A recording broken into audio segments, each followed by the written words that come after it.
Bienvenue sur Maine Public News Connect. Des reportages inédits de la radio publique de Maine sont diffusés chaque semaine en espagnol, en français, en portugais, en somalien et en anglais. Vous êtes sur Maine Public News Connect et bienvenue à vous. Très heureuse de vous retrouver en ce vendredi 9 août 2024.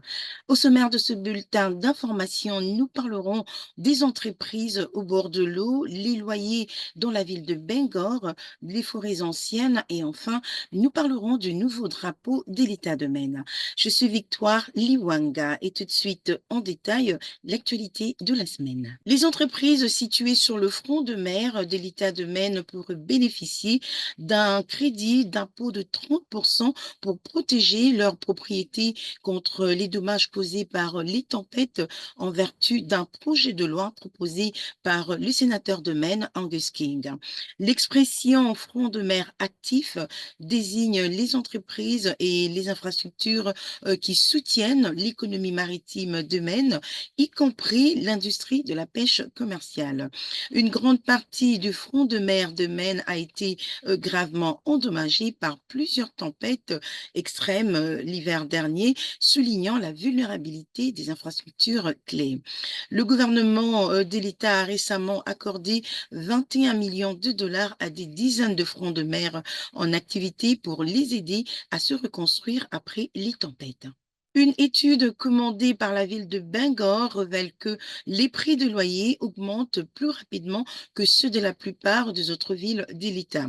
Bangor n'a pas le loyer le plus cher de l'État, mais les fonctionnaires ont déclaré qu'ils étaient trop élevés pour les niveaux de revenus dans la région. Le bureau des développeurs de Bangor a estimé que la ville avait besoin d'environ de 1800 logements locatifs supplémentaires pour les personnes gagnant moins de 35 000 dollars par an.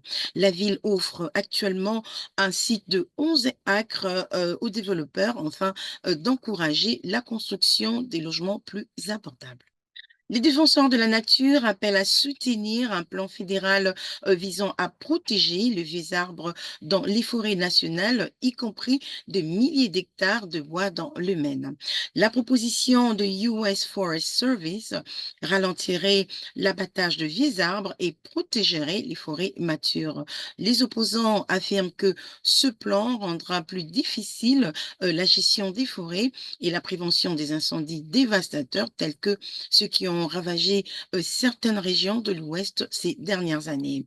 Si elles sont approuvées, les règles s'appliqueront à environ 46 000 acres de la forêt nationale de White Mountain dans l'Ouest de Maine. La secrétaire d'État de Maine, Shanna Bellows, a annoncé cette semaine le gagnant d'un concours pour concevoir ce qui pourrait devenir le prochain drapeau de l'État de Maine. Le dessin gagnant du drapeau en forme de sapin a été soumis par Adam Lemire de la ville de Gardiner.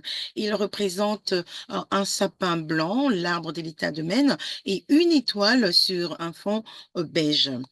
Le dessin comporte 16 branches sur l'arbre, symbolisant les 16 départements de Maine. Les électeurs décideront en novembre de conserver le drapeau actuel de l'État de Maine ou de le remplacer par le nouveau dessin du sapin. C'est la fin de ce bulletin d'information pour Maine Public News Connect. Merci d'avoir été avec nous. Je vous retrouve au prochain numéro et passez une excellente fin de semaine. Merci à nos excellents partenaires communautaires pour leur soutien et leur contribution à ce programme. Maine Public News Connect a été rendu possible grâce à Seaport Credit Union, Hannaford Supermarket, IDEX, Maine Housing, Coastal Enterprises, Cover ME, Sam L. Cohen Foundation, KOU et Patricia Ewan, Maine Health Access Foundation et Maine Department of Health and Human Services. Maine Public News Connect est rendu possible par KOU et Patricia Ewan qui se sont engagés à combler les différences culturelles au sein de nos communautés. Seaport Credit Union, engagée dans le bien-être financier des habitants de Maine depuis 1931. Présente à Augusta, Scarborough, Portland et bientôt à Lewiston. Pour en savoir plus, consultez les sites internet seaportcu.org. Hannaford Supermarket, qui célèbre la diversité de ses employés, de ses clients et de ses communautés et s'engage à favoriser un environnement accueillant. Ensemble, ils sont plus grands que des produits d'épicerie. Et pour en savoir plus, rendez-vous sur le site internet www.hannaford.com.